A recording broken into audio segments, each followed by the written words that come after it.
आज हम अमेरिका और चीन के रिश्तों पर बात करने वाले हैं। एक ऐसा रिश्ता जो आज के समय में इतना तनावपूर्ण क्यों है? इस सवाल का जवाब इनके इतिहास में छिपा है। तो चलिए रॉबर्ट जे सटर के काम के आधार पर इस जटिल इतिहास की परतों को खोलते हैं और समझते हैं कि आज की ये जो गहरी दुश्मनी है, इसकी जड़ें आखिर कहाँ हैं। देखिए 2017 की अमेरिकी नेशनल सिक्योरिटी स्ट्रैटेजी में साफ साफ कहा गया कि चीन अमेरिका के लिए किसी भी दूसरे देश से बड़ा खतरा है। ये बहुत बड़ी बात है। हाल के सालों में इन दोनों देशों के रिश्ते में एक बहुत ही कह सकते हैं नेगेटिव मोड़ आया है। जो पहले एक तरह का आपसी जुड़ाव या एंगेजमेंट था, अब वो खुलकर दुश्मनी में बदल गया है। तो सवाल ये उठता है कि आखिर ये हुआ कैसे? आपसी जुड़ाव की ये नीति एक तीखी दुश्मनी में कैसे बदल गई? इसे समझने के लिए हमें थोड़ा पीछे जाना होगा। इनके लंबे और सच कहें तो काफी उतार चढ़ाव भरे इतिहास में झांकना होगा। तो चलिए शुरू करते हैं।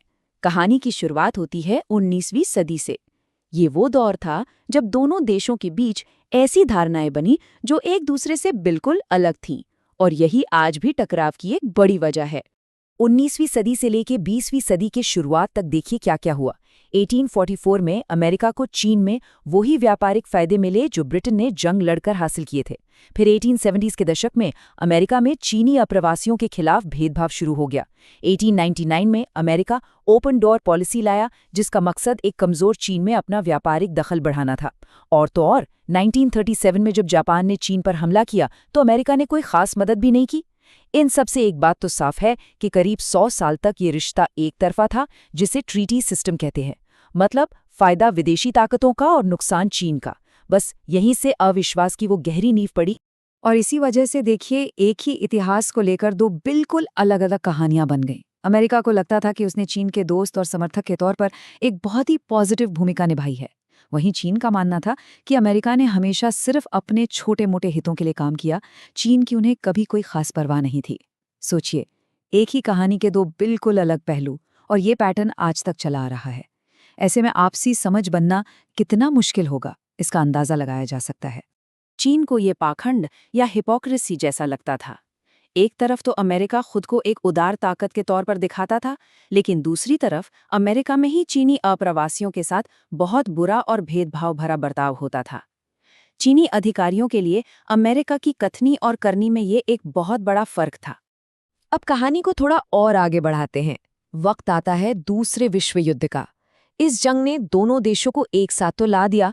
ये एक मजबूरी का गठबंधन था, लेकिन पर्दे के पीछे तनाव, शक और रणनीतिक गलतफहमियां अपनी जगह बनी हुई थीं।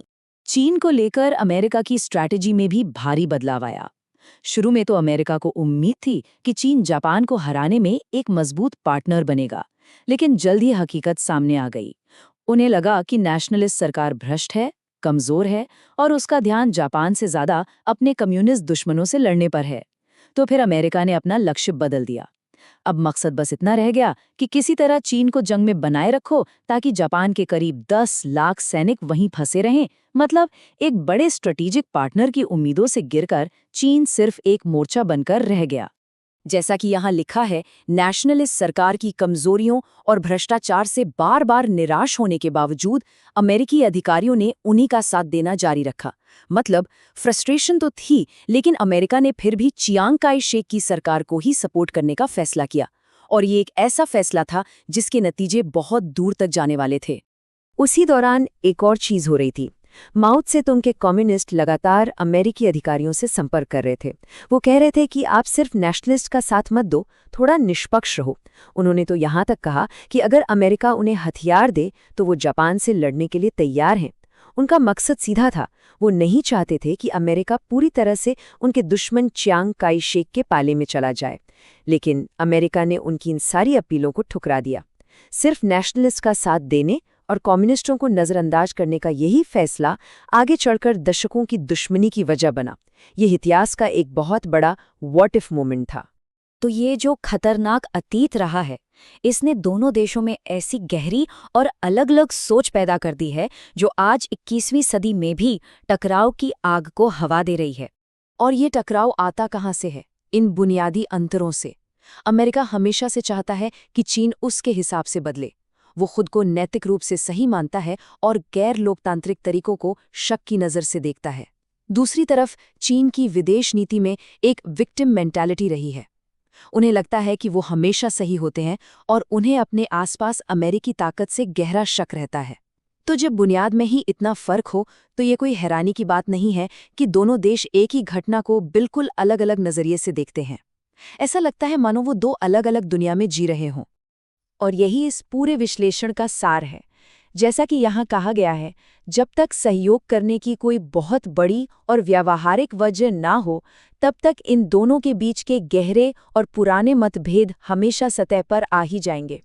दूसरे शब्दों में कहें तो ऐतिहासिक रूप से इन दोनों देशों के बीच टकराव ही नॉर्मल रहा है और सहयोग तो बस कभी-कभार होने वाला एक नाजुक सा एक्सेप्शन। कह सकते हैं कि इस रिश्ते की डिफ़ॉल्ट सेटिंग ही टकराव है। तो इस पूरे खतरनाक इतिहास को देखते हुए सवाल ये उठता है कि इसका अनिश्चित भविष्य आखिर कैसा होगा। इस अतीत को समझना ही शायद इस मुश्किल और अनिश्चित रास्ते पर आगे बढ़ने का पहला कदम है। ये सवाल सिर्फ इन दो देशों के लिए नहीं, बल्कि पूरी दुनिया की राजनीति के लिए आने वाले कई सालों तक मायने रखेगा।